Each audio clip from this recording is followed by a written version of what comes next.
All right, guys. Well, I am so excited to get David in here. David, I've seen so much of your stuff, and you have a very similar journey with me. We're just kind of talking about before we hit recorded here of, trying to achieve so much and pushing. And, when the pushing doesn't work or you're not hitting the milestones that you want, how it's so easy to start to kind of feel isolated and feel like there's something wrong with you. So if it's okay with you, first I'd like to obviously introduce you. You're down in Australia, right? Yeah, yeah, Y- down under.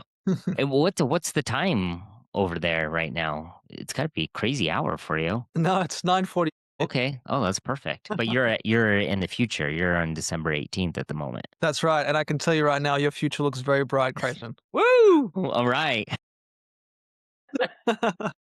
Well, why don't you walk through kind of when were you really chasing so much success? Like when did you notice that that wasn't really working for you? Does that make sense? Yeah, for sure, and I wanna acknowledge you, as well, Creighton, for the work that you're doing. This podcast is such a beautiful initiative to shine a light on the vulnerability and humanity that, we all have and we all share, and, we were talking about this a little bit beforehand as well, but it's easy to see the outcomes on social media. And unless someone is, taking off the mask and showing all sides of them, it can seem really unattainable and lofty and intimidating. So I appreciate you for these conversations that you're having, and it's really cool to contribute in whatever way I can. Yeah, I mean, I guess my journey with striving was rooted in a feeling of insecurity and inadequacy from an early age, and growing up in a relatively tense migrant household where there was, a bunch of challenges that my parents navigated and adversity that they faced coming over to Australia from Romania. There was, yeah, just a lot of a lot of stuff that they were dealing with, and I created a meaning from a very early age that if I succeed at school, then that gives us an opportunity to come together and celebrate and feel happy, and feel safe together. And at what So what age was that you took on this, you know what, family, everybody, let me take on this burden. I will fix all of our problems. So what age yeah, was that? yeah, it's a good question. I'd say, yeah, around like 5, 6, Wow, 7. so you were pretty During that young. pretty young, yeah, during that imprint period. Okay. And I mean, to anyone who's listening, who is a migrant or who knows a migrant, like it can be a really traumatic journey, uprooting your entire life and also going to a new nation where your native language isn't spoken.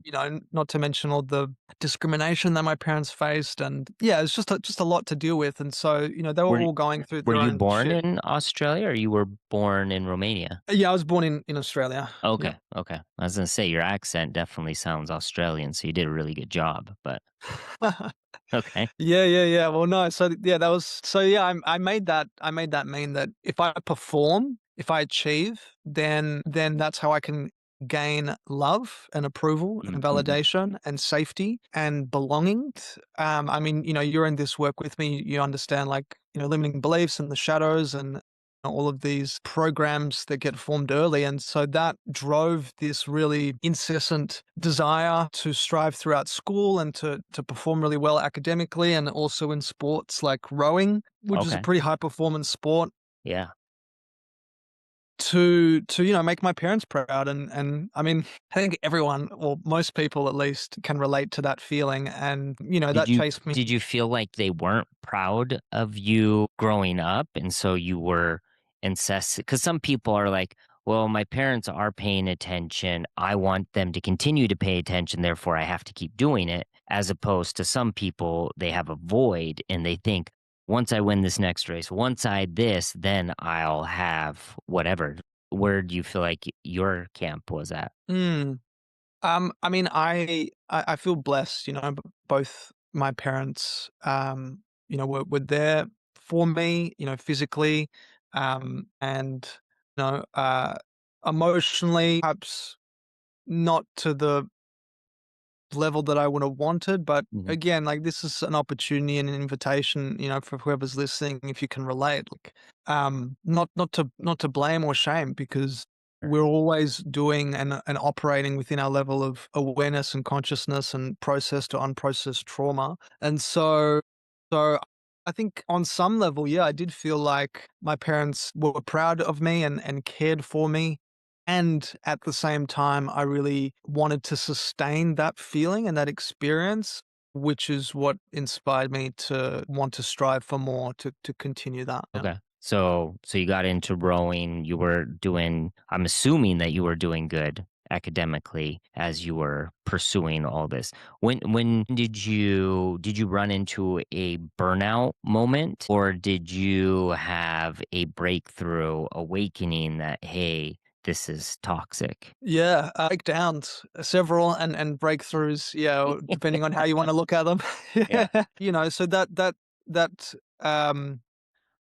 all transpired, in my career, because after school, I did sort of follow that same thread of chasing achievement into university and studying biomedicine, which would be like a pre-med degree Okay. equivalent in the States. And then, yeah, and then not, getting into medical school, feeling like a failure, feeling like Mm, something's wrong with me because other people are getting into medical school and I'm not. And, my parents were, I perceived them at least to be really disappointed mm. in me, and that only compounded things, and I was And really what chasing my year was tail. this? Were you a sophomore or junior, or what year did you not get into med school that you started to unravel? Yeah, I guess that would be my senior year, so Oh, final year wow, of okay. So, yeah, university.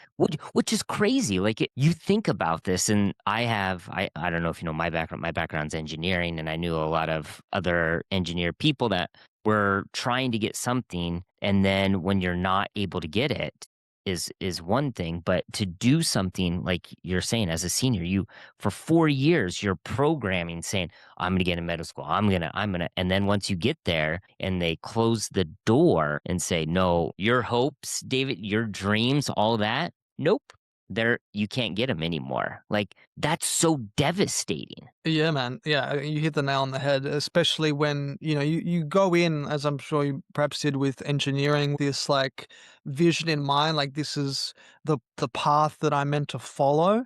Mhm. And, I could see the path laid out for me throughout school and now college or university. And then when, you kind of get taken off the path, Yeah. and then you question like, oh, well, and that's what was going on through my mind, right? I was like, why am I pursuing this? Which I think Mm. is a really, really powerful question for any high performer or anyone to Yeah. really ask themselves, like, what's like the belief driving this Mhm. incessant chasing? Am I doing it because I want to? Right. Am I doing it because I've been programmed to by parents, society, media, social Mhm. media influences? Like, is this a true, authentic desire, or is it grounded in like fear and an egoic identity and a mask that Oh, was yeah. never really mine, you know? Yeah. And so that's what you were thinking as soon as you got denied. You're like, let me philosophize about it. Let me do some deep work. Yeah, yeah, yeah. Pretty much, man. Pretty much. You didn't I get angry and like self-loathe and like get mad either at yourself, at society, at your parents. Like, there was no blaming, or you went straight to just, No, definitely lots of self-loathing oh, and blaming going on. Absolutely. We can't leave that out. yeah. Yeah, so, I felt like I wasn't good enough, like I failed, like I fucked up. I don't know if we're allowed to swear. So, yeah, apologies for the French, but, Right. That's common in Australia, right? it is quite common. We can Yeah. bleep that, Yeah. hopefully. You're good. And yeah, man, I just felt like, I really ruined my life, Wow. quite naively, but at the same time, that was my truth at that point in time. And I guess, I like I was saying before, I perceived my parents being disappointed in me. So there was a lot of blaming of them because I was like, well, hang on, like I would love some support, some encouragement, some validation that, things are gonna be okay, you'll land on your feet, that kind of thing. Were they actually disappointed? Did they have words of disencouragement, of telling you, man, you really messed up. You should have studied harder. This is all your fault. Yeah, I mean, similar threads, I could see how much, like, time and money and energy they poured into me and into ensuring that I got sent to really good quality, esteemed private schools and universities and colleges so Okay. that I was set up for success. Yeah. Whether, whatever they said or not, like the way I interpreted it Yeah, for sure. was the way, like, I feel like I haven't fulfilled on their investment in me.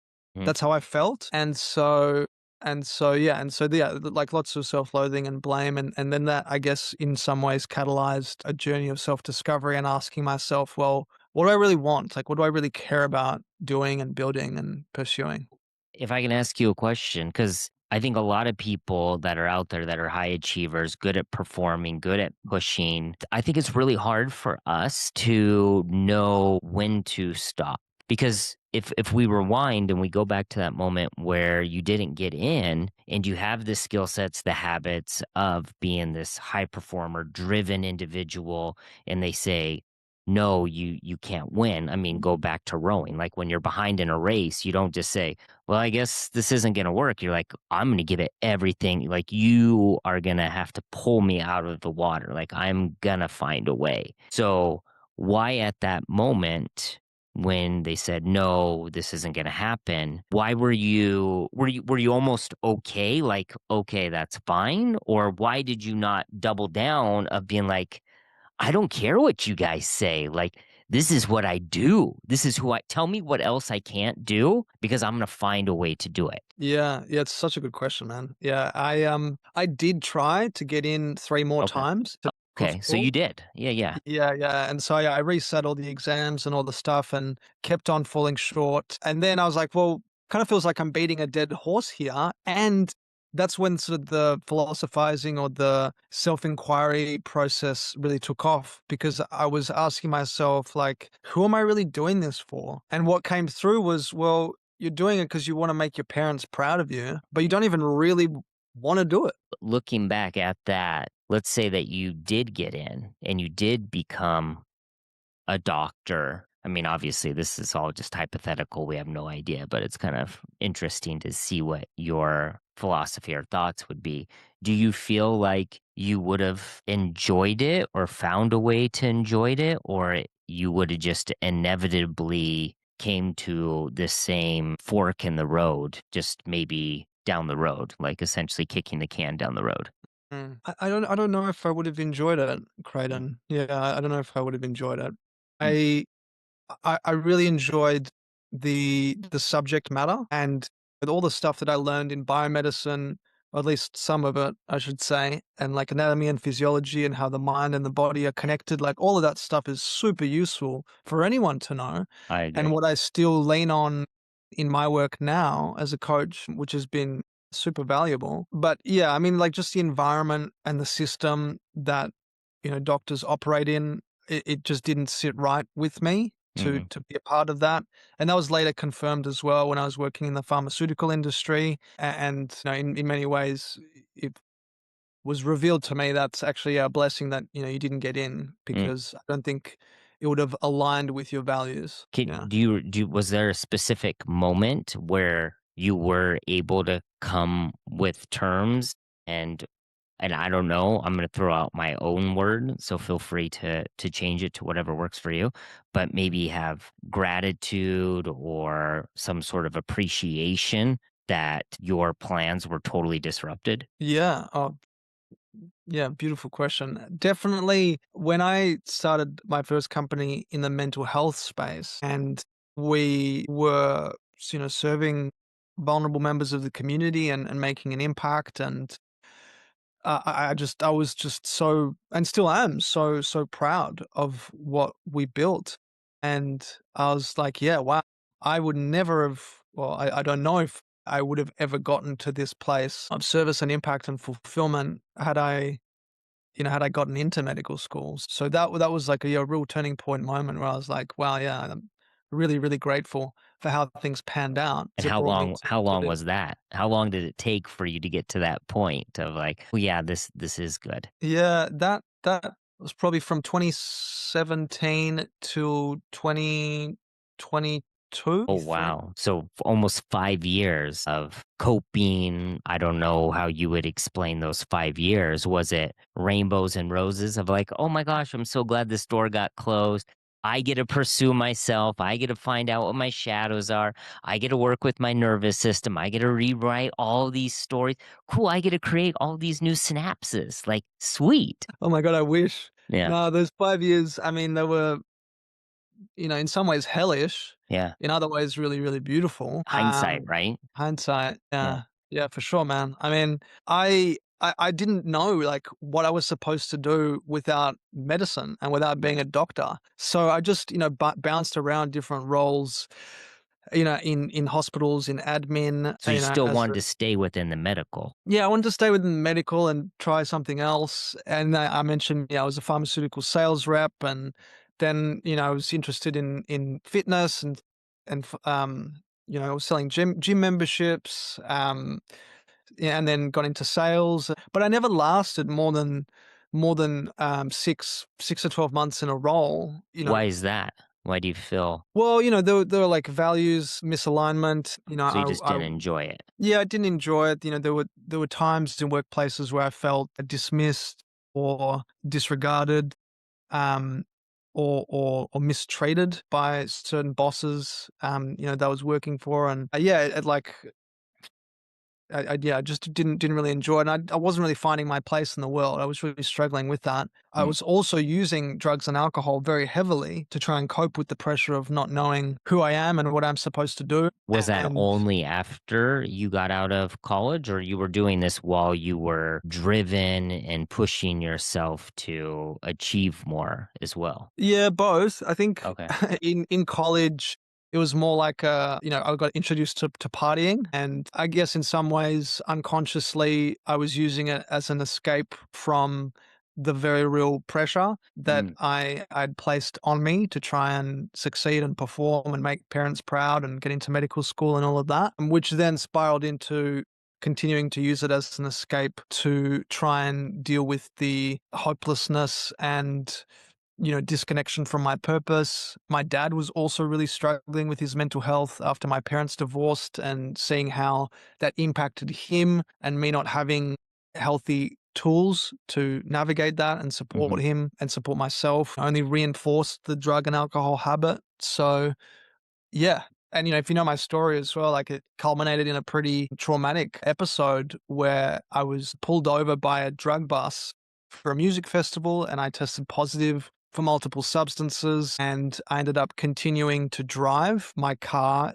on a suspended license to try and maintain this persona of a successful pharmaceutical sales rep, and then ended up in court for all of that. And it was like a breakdown and a rock bottom, if you want to call it that. It Mhm. was also a breakthrough because I was like, yeah, I cannot keep this up anymore. Like I feel like I'm a harm to myself and to those around me. And I feel like a criminal and a degenerate. Wow. So was there relief once you got caught and you were being atoned in court where you're just like, finally, like I'm letting it all out or Yeah, it's a good question, Creighton. I guess maybe in some ways there was relief because I'm like, I don't know. I don't think I can get any lower than this.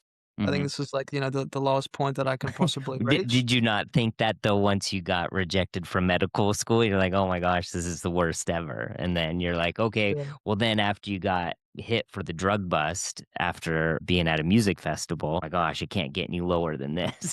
You're like, Yeah, yeah, yeah. "Well, you know what? Wait, there's a little bit more in the tank. Let me see what I got here." Yeah, yeah, it's like infomercials right at Yeah, 3 AM. But exactly. wait, there's Yeah. more. Yeah. So Yeah, did you man. feel like, "Oh my gosh, this is it? Like, now I don't have to pretend? Like, I can finally take off this mask that I've been wearing?" Yeah, well, sort of. Like my journey's kind of been like one big unraveling, Creighton. So what Well, hold on, pause, because you've done coaching, you talked a bunch. Has anyone that you've ever interacted with that's had some good amount of success, or just any human being that hasn't had unraveling in their life? it's incredibly universal. Absolutely. Yeah. Yeah. And I think the more that we lean into it, the more and the more that we accept it, the more we unravel. Yeah. more masks get taken off and we get to get closer to the essence of who we are. So yeah, yeah, I agree with you 100%. And I mean, yeah, I thought that the court date was the final unraveling. But then yeah, even when like building the mental health company and then, experienced all kinds of challenges with resourcing and co-founders and all the things. And so when we weren't able to push on with it and had to shut down the business, and then I didn't know who I was Mm, without, the income and the title yeah, and, the team and the impact and the accolades and all of that stuff. I was like, whoa, like this is a real big ego death. And I thought I had quote unquote figured it out. yeah, yeah, And then yeah, and like another layer got peeled right off. yeah. Which layer do you feel like was the hardest so far? Or are you done? I guess I shouldn't assume that when I say so far, as if there's more layers to go. So I'm not implying anything. Oh man, like imply away, like there's gonna be more and more layers that get peeled right off. It's yeah.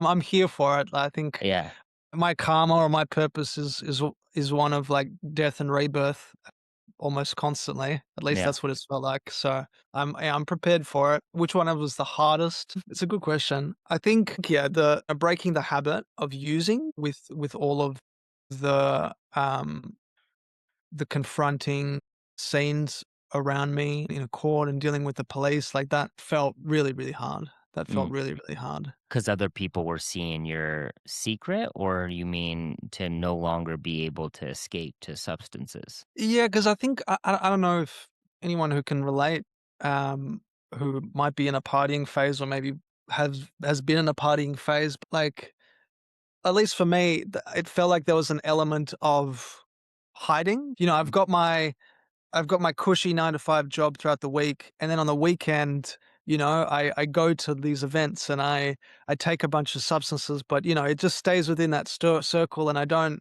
tell anyone about it, and it's normalized, and this is just what we do. Right. But there's a part of myself obviously that I'm unwilling to face, which is why I'm using the substances as an escape. Whether you're willing to admit it or not, like that's that's what's going on. So yeah, I think in that respect, I did feel like that perpetuated the cycle and the cycle of shame and the cycle of that there's something wrong with me. Definitely reinforced by the outcome in court. And I was like, man, like, not only do I not feel like I'm not good enough, I feel like I'm bad. Like, I feel like Mm, I'm a really bad guy. right. And how long did that one last? Yeah, that would be a hard one. Oh, that'd be a new identity to take on. Yeah. Well, I guess like that lasted, I don't know, like to unravel from that and to heal from that, it definitely took a few years. And I think, I don't know whether you can relate with your own journey of, building a business, but transmuting the energy of shame into love and Mm, into service through the creation of a vessel or a vehicle that could help others was actually a big part of the healing journey so that I could, transform the lived experience into something that could serve others. So, definitely a few years at least of doing my own self-discovery. and in that so after the court, did you stop was it easy, relatively easy for you to stop using substances, or No, not was quite. that a battle? Yeah, it was still a battle because and it'd be good to unpack this with you as well. I was seeing a psychologist for 8 years, Okay. since the final year of uni, and I was very aware of these patterns. However, they continued to play out, like, and I continued to, reframe and challenge unproductive thinking patterns, Yeah. and I knew that using wasn't helpful for me. But even as I was building, a company in the mental health space, I was still like struggling to cope with the pressure of running a company and leading a team and doing outreach and speaking on stages and all the things. And I was like, This is a lot to deal with. So I'm still gonna like, numb out on the weekends to try and cope with this pressure. So So I was while like, you were building the mental health, you were, I mean, I don't know if it's fair to say, you were struggling with your own mental health and you were reaching to substances. Like, yeah, that had to be an yeah. interesting predicament inside your mind. What was that? Did you notice that? Like, did you feel like a hypocrite? Did you feel like a fraud while you were? going through that? It definitely felt like a fraud. Yeah. Yeah, I definitely felt like a fraud for many reasons, and definitely feeling like inexperienced and young um and yeah, there was a lot of cognitive dissonance going on because on some level I was coping. I was coping with the pressure. And yeah, I did have unhealthy coping tools, and I also had, healthy coping tools as well, which got me through it. Mhm. But that's kind of what inspired the, more recent unraveling into coaching is understanding the importance of healing versus coping. Yeah. Because, like all of the self-sabotaging patterns and the addiction and the stress and the anxiety that I was still facing, I coped with it, Right. right? Yeah. But it continued to persist. And so still performing at a high level, still getting good results, but still struggling with that behind the scenes. So yeah, that inspired a deeper dive into, the unconscious mind and learning more about other modalities like somatic healing and shadow work and being able to, process trauma and heal and discharge, this emotional energy from the body. And breath work's been a really big part of my journey as Mm. well. So that opened up a new chapter in my life, going from mind and understanding and awareness and into the body and healing. And so that, to answer your, initial question, is what really helped me liberate myself from using substances, Mm. because I wasn't just aware of it and I wasn't just, mindful of what I was doing. I was, healing the pattern at the root cause. Do you think if someone, I mean, it sounds like you were kind of doing this going through therapy earlier, that if someone would have came to you and told you, "Hey, you should stop using drugs. It's bad for you. You're just coping, all that." Like, do you think that there's any, even if you went back, because I always think about this, like if I go back to 30-year-old Creighton, I don't know if I could say anything to that idiot because ego, all the stuff that he was dealing with, I don't think he would listen. And one of the things I talk about with a lot of people that come on the show is like, I hope people suffer more. Not out of like, I want them to suffer because I'm angry or want to be mean, but because I love. And it doesn't seem like there's a way for us to really have big changes without some sort of breakdown or some suffering that happened. So do you think there's anything that you could have done or said to a younger version of you to shake him up, to be like, "Hey man, like listen to me. Like, hey, if you do this somatic breathing or if you do some of this deeper work, like if I would have said that to 30-year-old Creighton, he would have been like, dude, you are a hippie. Like, get out of my, you're an idiot is what you are. Like, you don't know anything." Yeah. Oh my god, that's hilarious. Yeah, Dave would just be like, "Yeah, take your crystals and voodoo crap out of here." Like that's fucking ridiculous. Yeah. Sorry. Even if you tried to show him the science. Yeah, yeah, yeah. Yeah. Yeah. Absolutely, man. And I do want to acknowledge what you shared before, because like there's a difference between pain and suffering. And I think, yeah, to your point, I mean, I'm so grateful for the pain that I've been through and the trauma that I've experienced. I really do believe that they help light the path for your own evolution. If you choose to see it that way, and if you can, use it as a catalyst to go deeper within and transform that pain into something more powerful, like a purpose. Yeah, 100%. I think the suffering is different in the sense that, like, that's when we start to create meanings Mm, and sort of start to tell stories about what we've been through. You know, I just I'm not good enough in relationships, or right. I always attract bad partners, or I can't get ahead in my business or in my career. It's like all of these lies that we tell Right. ourselves is what perpetuates the suffering. I believe pain is inevitable.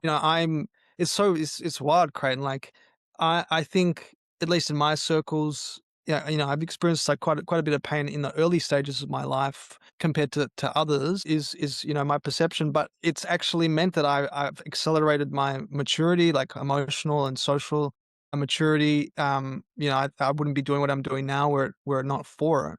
Right. So I'm grateful for it. And to your point, I think, yeah, pain is beautiful in a way. Yeah. Pain is really beautiful. I mean, I don't want anyone to suffer.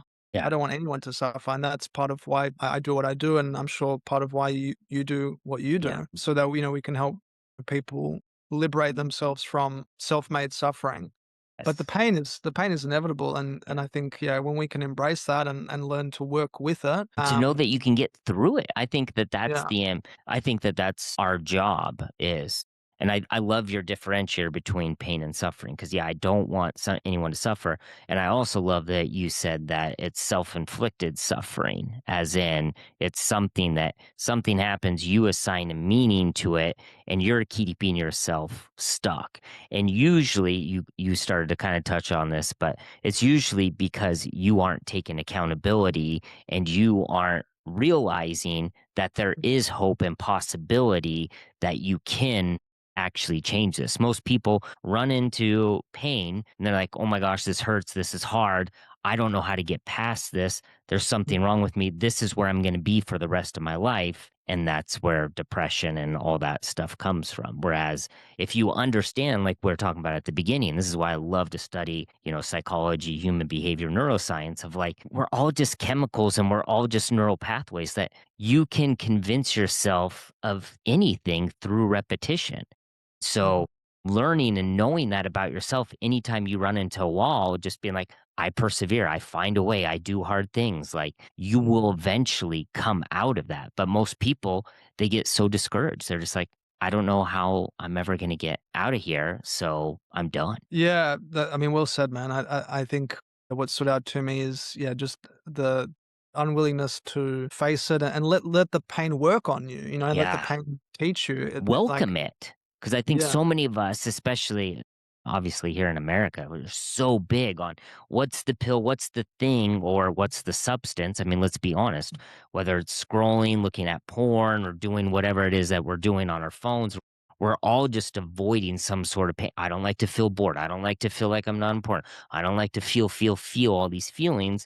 So let me go Mhm. do something that makes me feel a certain way right now. So we avoid the pain, and instead of like figuring out, okay, well, what is this pain teaching me? Like, how can I get better? And I think for my journey, and maybe I'd like to know your opinion of this, I feel like that's where I started to channel a lot of my high performance of I love to go. So let me welcome all the pain. Like, how can I grow? How can I evolve with this pain instead of just trying to push it all away and keep myself in this bubble that I can't even create. But in my mind, I thought if I worked hard enough, I could create this perfect bubble that no pain, no bad things would ever come in. Well, I would actually love to hear from you on that. Like that's really intriguing. What happened or what inspired you to make that shift from shutting out pain to welcoming it? Like, I mean, we can talk about this all you want. And I don't know how you feel free to ask me any more questions you want on this. But for me, I was so numb at 30 that I pushed myself and I got a really good financially. I did good in success and I did all this. And in my whole life, my thing was very similar to yours of like, if I was better, if I was smarter, if I was more successful, then I'd be good enough. And if I was good enough, then I'd be loved. That was my whole drive. And when I was 30, I had my whole paradigm blown because all the times that I got hundreds of thousands of dollars or I advanced in my engineering, whatever, it was so fleeting.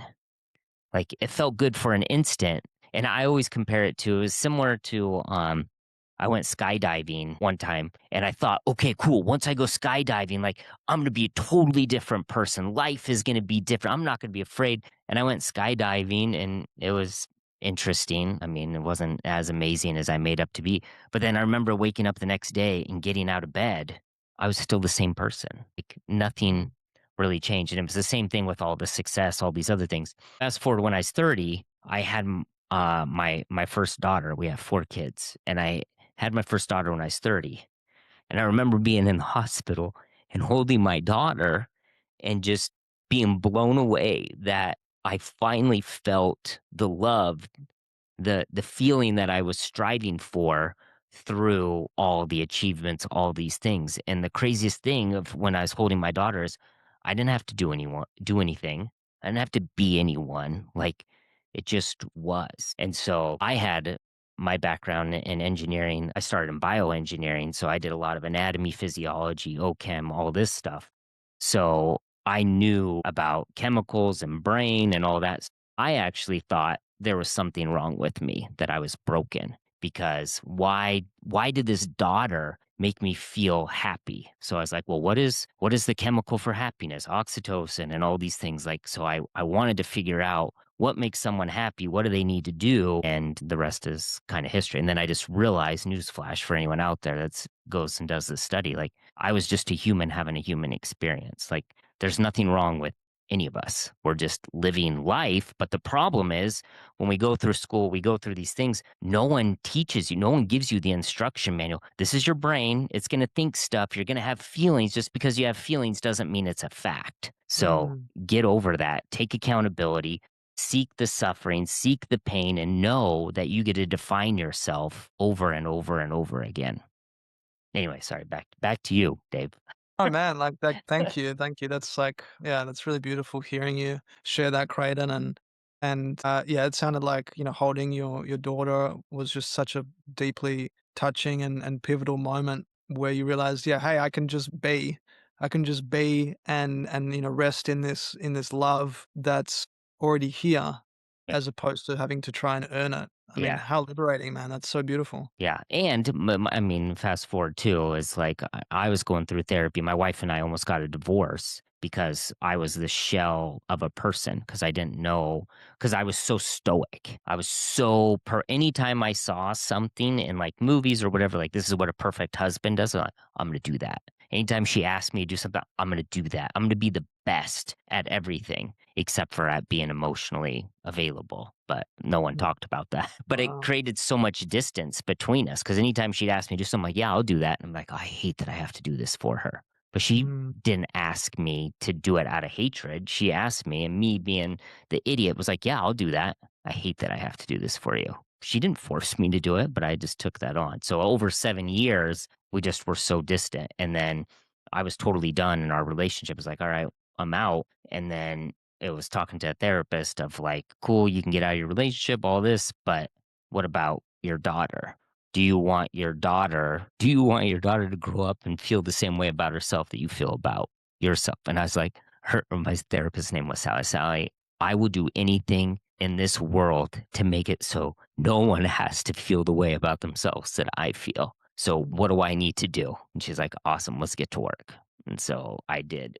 That's where I channeled it. The crazy doer, whatever, was like, I will read every single book. I'll figure out how to manipulate myself, whatever it takes, because I don't want anyone to have to. And my whole thing is where so many people have everything, but they feel nothing. And because that's when you get hopeless. Like, I can't tell you the number of people I've talked to that have everything and they're just like, great. And I got the millions. I have success, I have this, but like, what for? Like, it's so empty. And then you get hopeless. Wow. Man, that's really touching to hear, and what a gift, to give to your daughter, that Oh, and I'm sure something that, she may not fully understand now, but you'll be incredibly grateful for on some level I hope to so. Yeah. I mean, but uh, I love to share with her openly and vulnerably about every emotion that I'm dealing with, because I want her to know that it's okay to have emotions, but we get to decide our direction or action based upon what we're feeling. That we don't let our feelings dictate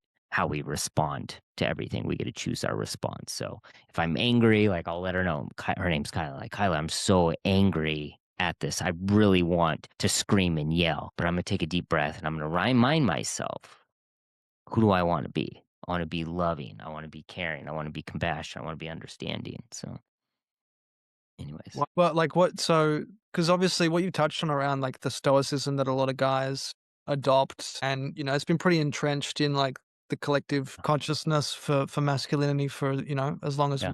we've been around. How like what did that work look like for you? Like what I see, man, and what I'm hearing in your tone and how you relate to yourself and your daughter, you're deeply in tune with your emotions, and you're a vulnerable guy and you've got a big heart. So how did you go from, that stoic mentality to an open heart? Yeah, it's interesting. I feel like we've just switched as far as the podcast goes, which is fine. But I You're good. remember one time being in a therapy session with my wife as a couples therapy, and she was asking, my wife's name's Fernanda, was saying, he's empty, he's all this. And she was bawling, and it was killing me. And the therapist looks at me, she's like, Creighton, like, how do you feel about that? And I'm like, I don't know, like, that's unfortunate. She goes, you don't really want to say anything to her, you don't want to comfort her, whatever. I'm like, she goes, whoa, you are very cold. You need to go get help because there's something wrong with you. And she said, the only thing you guys should probably talk about now is the divorce, like how you guys are going to work out the divorce. And I thought, I believed what my wife was seeing, that I was emotionless. I believe this therapist that said I was emotionless. And my challenge that I want to tell anyone that's listening to this, like, if you're a man and you get angry, just to let you know that's an emotion. And that was my MO. I was so good at being angry, especially like in sports and in accolades. Like, as soon as I always think of who's that Fantastic Four, the guy that says flame on, and he just turns Oh, into like a the Human flame guy. Torch? Maybe, I Human don't Torch? know, whatever, one of the Fantastic Four guys, but he says Okay. flame on, and then he's like on fire and he can fly, or the Hulk. But like, Yeah. that was my MO. And I remember being in sports, and my coach sometimes would tell other people on the team, like, go jab at Creighton, tell him he's not playing good, or go get him upset. And then I would just go into this intense mode. So that would happen probably more often than not. But that was an emotion. So many men that are angry, like, oh, I don't have emotions. I always ask them, like, hey, do you ever get angry? Like, I get angry all the time. Like, just to let you know that's an emotion. And I guarantee that you have so much more underneath the surface. You just don't recognize it's there. And the analogy I love to use is, how many red cars went by your house today? You have no idea, but it doesn't mean they're not there. You just aren't paying attention to them. And that's what happened to me. So to answer your question in a long winded answer, I had to learn what emotions were. The only emotion that I knew was anger. And that was my MO for my whole life. So I remember when I started to do some of this work, I was like, okay, well, I need to find what cars are going by on a daily basis. And so I actually had a journal that I kept with me. And whenever I felt something, I would pause, write the feeling, even though my breadth of emotions was just angry and happy to start. All the other ones I didn't know. But that's what it was. Anytime I had a feeling, I'd pull it out and I'd write, like, this happened, this is how I felt. And just over time, I started to realize this gambit of feelings that I was having. I just did so good at blindfolding myself of, I don't know how to deal with that emotion. I don't know how to express this. I don't know how to. So let me just keep those all in the closet so that I don't have to deal with them. But the anger was just so big that I couldn't hold that one in the closet. Man, yeah, I can see how much like diligence and care you placed into to learning about emotions, which is clearly paid off in such a beautiful way. And I want to acknowledge as well, like the anger, right? Like I think a lot of guys, especially, um, suppress anger, Yeah. and you talk about like well, I could get angry here, but I'm gonna take a deep breath and Well, I um do get, I want to say that I yeah. am angry. Yeah. That's my point. I think, like, it's healthy to get angry. It's really, really healthy. I mean, you look Every at, like, a emotion is valid. yeah, I mean, it might, like, if someone just dies and you're like, wow, I'm really happy, you might need to explain that a little bit. But I think that it's valid for us to be able, because I think this is, I mean, we can go all over here, but like, I think this is the problem. And from my studying, I really do believe the whole function, engineer coming out, but I really do believe that the whole function for communication is to express feelings. yeah, And so I need to be able to tell you that, hey, this happened. And what I'm really trying to tell you, no matter whatever it is, hey, I feel happy. I feel excited. And I want you to feel this with me. It's like if I see a sunset and I see the sunset and it's so beautiful and I feel love or appreciation or gratitude, I want to come to you, Dave. Like, Dave, hey, come look at this sunset. And you're like, what the hell? Like, why would I do that? But most of us get discouraged. We'll go to our spouse, hey, come outside with me. They're mm, like, no, I don't want to. And you're like, well, they hate me. They don't appreciate me. All these stories and narratives. But if we actually went to our spouse and like, oh my gosh, I just saw this sunset outside and it's making me feel so much gratitude. And as soon as I thought of gratitude, the first thing I thought about was how grateful I am for you. And I want to share this moment of gratitude with you. So will you please come outside with me for a couple seconds and just look at this and share this moment? Totally different, but same thing. But most of us just don't know how to communicate what we're feeling and what we really want from stuff. And so that's where relationships and everything goes away real quick. Yeah. Oh, beautiful, man. Yeah. And I think like relationships are so powerful because they help reveal that to us, like where we, where we're not, showing up with an open heart, and where we might not be, communicating how we're feeling as effectively or as meaningfully as we could to really connect with that person. I mean, that example is so beautiful. I mean, if we were going out and you said that to me, my heart would be bursting out of my chest, man. Right? So it's And such a beautiful that's the sad give thing advice. about it is so many men are doing it, but we're just doing it with grunts or whatever, and women as well. My wife will ask me certain things, not telling me why is this important and what does this mean. And so that's one thing that we always talk about in my wife and I's relationship. But like, okay, when you tell me something, can you please tell me why it's important, what it means to you, and also can you give me expectations on time frame? Yeah, cool. Because I love if that. one of those is off, like she can say, "Hey, this is really important. It means a lot to me." I'm like, oh, "Okay, cool, awesome." And then my mind, I'm like, "All right, I'm gonna finish this task." My OCD, like, I got to do this, do this.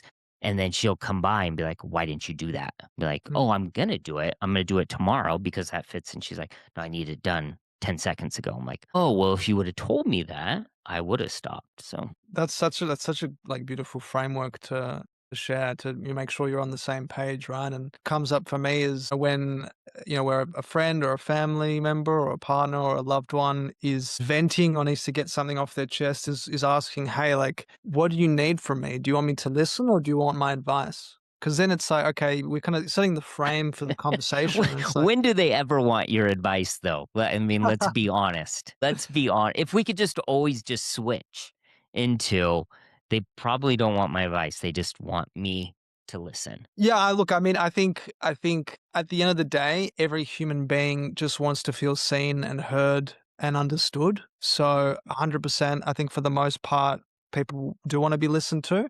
There have been a few occasions and encounters where someone's like, "Hey, look, I just want you to tell me what you think I should do." And I think as coaches, that's part of our work as well is like understanding when do I have permission to offer guidance and support. Even though that's not necessarily like I think what as coaches we're doing, we're not like just giving advice. I think at least the way like to look at it is we're holding space for someone to get their own best answers and Mhm. solutions. But at the same time, though, it's like, and this is part of my work that I'm going through at the moment is like understanding, well, you know, I got to acknowledge when am I slipping into coach mode, which I've done before, with partners and friends and parents. I was like, no, like it's not my Yeah. place.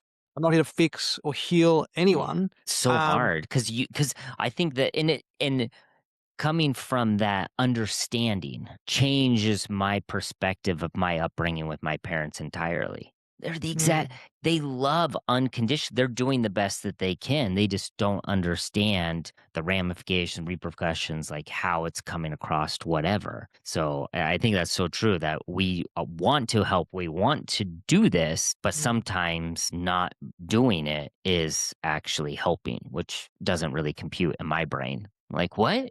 If I know that A plus B equals C, and this guy just keep doing A plus B equals D, I'm like, let me do it for you. Like it's C. It's C. Yeah, yeah, yeah. Oh my God. Yeah, dude, you're preaching to the choir here. I get it. Yeah. Yeah, 100%. And it comes back to what you were saying before, see? Like sometimes people just need more pain. Yeah. And I get it, And And I've holding that space for them to experience that pain. And I think this is what we're talking about as coaches. Our job, let them experience the pain, but preventing them from staying in suffering of, hey, yeah. yeah, you're experiencing this pain. That's got to hurt. And then one of my favorites is like, do you want to change? Because if they don't, then it's like, cool, we're going to be here for a while. Like, why are we talking about it? If you don't want to leave that yet, that's fine. And I remember being at a meditation retreat one time, this town meditation retreat that we went to. And I remember finally being present for like the first time in this meditation, like, oh my gosh. Like, and I remember going to the master, and he was an engineer. So he understood where I was coming from. I'm like, his name was Daniel. I was like, hey, Master Daniel, like, so are you present like all day, every single day? Like just all day, you're just totally present into everything. And he goes, wow, that would be amazing, wouldn't that be? And I was like, okay, so are you or are you not? And he go again, of course, being a master, he's like, Creighton, the objective is not to be present all the time. It's to shorten the time in between when you're not present. And I'm like, what? And he's like, yeah, so imagine, I think I was in my 30s. He's like, it took you 30 some years to become present once. So next time, try to do it in 15 years and keep breaking it down smaller and smaller increments. And I was like, well, how do you not leave? How do I not leave this and go and try to help everyone else become more present all the time? And he goes, your job is not to change someone else's journey. You're just there to help them on their journey. And I was like, oh Mm. gosh, it sucks. Not what I wanted to hear, Master Yeah. Daniel. But I find myself, and then we can do a coach confessionals. I like to I love to use extremes. Like someone says, I believe in this, and be like, well, that's not true because you didn't believe it for this things. When Mm. some people, when I'm doing my coaching, I will give them an extreme example just to see, are they wanting to move from this thing or not? Do you find yourself struggling when someone is staying in a pain moment or a pain problem? Well, yeah, I think it comes back to your point before, Creighton. It's like, what pain do you want to choose? Like, is it the pain of staying the same, or is it the pain of changing, which often means Mm, feeling the pain yeah. and all of the emotions associated with it? And a big part of my work is like, if you're struggling as a business owner or as a professional, with something like promoting yourself, right? Which as professionals, as business owners, it's part of what you got to do, right? Like to put your profile out there, whether it's putting your hand up for a promotion or building your client base, whatever it is. But you feel like you're not good enough, and you're still holding on to shame from when you were 8 years of age, and Mm, your dad told you that you're not good enough, you'll never be good enough, or you're not as good as Jim or Jenny or whoever it is, hmm. and you still holding on to that. Like, part of this work means feeling all of that shame, feeling all of it fully so that you can release it from your system. That's What about painful. what would you say to the person? Because I'm thinking about 30-year-old myself, of like, and I've ran into so many men that are in the similar thing. They don't want to release, they're afraid of letting go of the anger because they think that the anger is the drive and the fuel that's allowed them to achieve so much in their life. That the biggest one that I always get from men, and I'd be curious what your thoughts. The people are like, well, if I get rid of that, then I'm just going to be lazy and I'm just going to sit around and do nothing. That's their extreme. Either I'm angry and I fueled with hatred, and that's what's allowed me to succeed. And if I take that away, I'm going to be this crystal hippie just sitting on a couch and never achieve anything. Yeah, man, it's such a good question. It's like, I don't know if you've read Dr. David Hawkins's work, but it's like, Mm, are you coming from power or are you mhm, coming from force? mhm. Now, when you're using an emotion like anger to drive you, you're always going to be operating within a limited context. If you're angry at your mum or your dad or the world or an ex-husband or wife or partner because of what they did or didn't do or said or didn't say, then you're, or even angry at yourself, right? Which could be a Mm. really, powerful motivator for a lot of guys and gals and whoever's listening. It's like there's so much energy that your body is using to hold on to this anger, Mm. which would be much better used towards channeling it towards your purpose. And you'll never be able to like produce like good quality, sustainable results that feel, peaceful and comfortable from force, But from what if anger. they don't want or need peace or comfort? They're just like, I Then just it's need more like, success. I just need I once I get more success, more money, more whatever, then I'll have time for this peace or comfort, if that's even something that I'm striving for. yeah. Yeah, look, I think it's part of your karma here. If you still got, 10, 15, 20, 50 years of chasing to do, then you may need to keep on accumulating Mm. things and experiencing burnout and stress and experiencing more pain to finally get you to realize that it was never about that in the first place. So, Wow, you're so that's mean. Well, you want people to suffer more. What's wrong with you, bro? yeah, man. So that's the thing, and that's for a lot of guys, though, right? Like that's unfortunately the case, and it's a really good point that you bring up. Like a lot of guys will use anger Oh, to succeed, and it's a really great motivator, but it's not helpful for long term sustainable success. I would assert because you're using force, you're always going to create forceful results. Which almost always end up in stress, anxiety, burnout. On paper, it might look fantastic, you might have lots, millions in the bank account and yet continue to feel the same thing that you said you felt around 30, like still feeling like there's something wrong with you or still feeling, stressed and worried. And if you're okay with that, cool. Like all more power to you. I'm yeah. not okay with that. So I Yeah. don't want to live like that. Yeah. What would you say? I want to be conscious of time. For that person that is, let's say that they're at the place that they're approaching burnout and all that, and they just don't know really where to start or what to do. What would be your recommendation?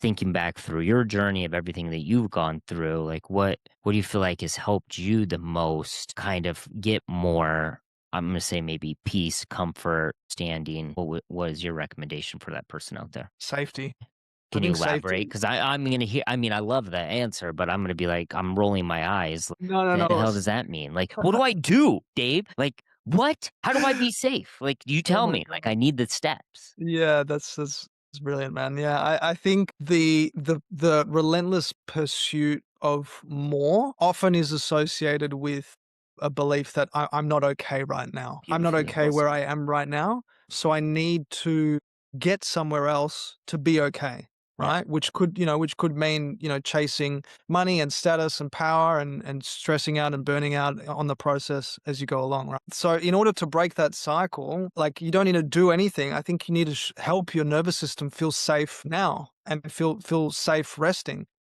Every first thing they single can do for that. yeah. That's the worst thing. What you just said. That was one of my worst nightmares. Yeah, it's terrifying. Yeah, It's really I'm trying not to swear. yeah, It's yeah, pretty it's programmed in Australian culture to swear like every second sentence. Yeah, it's really terrifying. When you've yeah, been operating like that for decades, it's like a really confronting feeling. You're telling me that I can just like rest, that I can, surround myself with people who actually care about my emotions yeah, and I can actually, unplug and feel everything that I've been feeling or that I've been avoiding for so long. That's a really, really terrifying concept to wrap one's head around. for sure. So I think yeah, building safety looks different for everyone, but it comes back to everything that I'm sure that you cover in your work as well is like what will help bring your nervous system out of sympathetic dominance, out of Mm, fight or flight. Maybe it is going for a walk. Maybe it is spending time in nature. Maybe it's, yeah, like I said, surrounding yourself with trusted friends and loved ones who you can feel safe opening up to, right? yeah. Who aren't going to meet you with judgment if you say that you're really struggling. That's a real big one, especially for guys Oh yeah, who who feel like something's wrong with them and like they're weak as piss if they acknowledge that they're really struggling. It's real toxic. And so that's why I'm really grateful for this conversation, this podcast, because I hope that, starts to put a bit of a dent in that. So safety absolutely is the biggest one. Because I think when you have safety, then the nervous system can finally enter into parasympathetic healing, rejuvenation, rest, digest. It's in that state where healing takes place. It's in that state where emotions can rise to the surface and start to be fully felt and released. And then what's really beautiful about this as well is then, the incessant chasing from a fear-based place mm, drops away. And what opens up is this possibility of creating yeah. from peace, from authenticity, not from what dad expects you to do or what society expects you to do, but from what you really want to do. Because it fulfills you. There's then you become powerful, not forceful. That's a really, really important distinction to make. I love that. For anyone that's listening, like I can attest that when you're coming from a place of peace and comfort, you're playing with house money. because whether you win or lose, it doesn't matter. But when you're have all your chips and it has to win and you have to succeed, if you don't, then you are a failure, you are a POS, you're all these things. Like that's so scary. And you're talking about like that's how you come from a place of power. You're able to play because now I'm able to play and push on things that I was so afraid to go after before because if I failed, it meant I was a failure in all these areas. But Mm. having the safety and knowing who I really am, I'm not the, outcome of whatever happens. I am loving, kind, caring, compassion, all of my things that whether it is or it isn't, I still am me. So it doesn't matter. And I'm willing to jump out of planes or do things that were even scarier than I ever thought possible before. Whereas before, I was so afraid and timid that I didn't reach for like scary stuff. Man, I love that. Thank you for sharing, Creighton. What really stands out is the whole piece of attaching your self-worth to your achievements. Like when your identity and your sense of self-worth is attached to what you do and what you produce and what you acquire and what you accumulate, you will never feel peace. Yeah. You'll never feel comfort and you'll never feel safety. And so that's like one of the big pieces, missing pieces that have really helped grok things into place for me and for people who I work with is changing your identity and stop the process of tying it to what you do and coming back to those beautiful qualities that you just shared, right? Like it might sound like airy fairy or esoteric or whatever, but like that is the truth. Like your true nature is love. Your true nature is compassion and peace and abundance and joy. Like that's who you are inherently, Yeah. and you are inherently worthy just by being here. There's nothing you have to do. It's like, that beautiful moment that, you shared when you were holding your daughter, man. Like, it's so, so cool that you got to experience that. Yeah. And I would challenge anyone that's out there that's doubting, any of the stuff that we're talking about. Go find someone that is really successful, that you see them taking risk after risk after risk. I guarantee if you actually go and talk to those people, I've talked to so many of them, they're not afraid to lose. That's the difference. But coming from this fear where you don't have safety in self, you're so afraid to go take the big risk or whatever because the meaning that you associate with that failure. The entrepreneurs, the people that are really out there crushing, there's like, yeah, like Elon's even talked about, even though, opinions, all these things about Elon and his identity, his ego. But he said when he created Tesla, he's like, I thought it was going to fail. He Mm. never actually thought that it would work. He's like, yeah, I didn't think it was going to last that long. Wow. Yeah. Yeah. Yeah. I love that, man. It's a beautiful reminder for anyone, right? Not to do it for the outcome, but to do it for the process Yeah. and for who you get to become along the Yeah. way. Like I think that's where, the joy and the fulfillment comes from. Like, and I think when you make that the thing, like you were saying, like you can never lose. You are playing with house money because it's like, there will be up days, there will be down days, but none of that will really matter because you're just grounded in the process and doing what you love and the process of becoming someone better and stronger and more resilient and kinder along the way. So yeah, that's a lot. Yeah, that's so beautiful, man. I really really enjoyed this. So Oh, that's cool. good. I'm glad that you've enjoyed. Maybe you want to listen to the podcast then. That's awesome. I'm glad that it was useful to you. Well, brother, dude, I want to thank you so much for your time. I'm sure you have a busy day.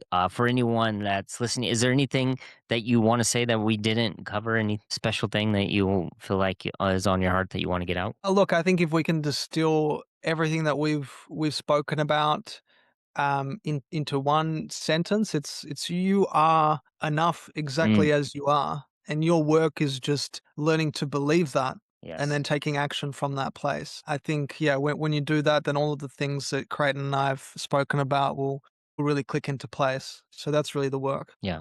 Love that. All right. For anyone that's out there, what's the best way for someone if they have questions, or comments, anything like that? How can they get a hold of you? Yeah, I'm David Titel, DavidTitteu on Instagram, Facebook, LinkedIn, YouTube. DavidTitel.com is my website. I got the podcast Liberated, which, we go deeper into some of these concepts that we've spoken about with Creighton. But yeah, I invite any and every question, comment, reflection. If you're thinking differently to what I've shared, I'd love to hear from you as well. to challenge some of these ideas because I think that's how we get better and grow. Yeah, it's so cool, man. Thank you so much for having me on. Yeah, man, it's a pleasure for you to be on here. For those that haven't, make sure you go find David. I'll put it in the show notes. Go down there, listen to him. And again, man, I appreciate your time for being here. I'll see you in the next one.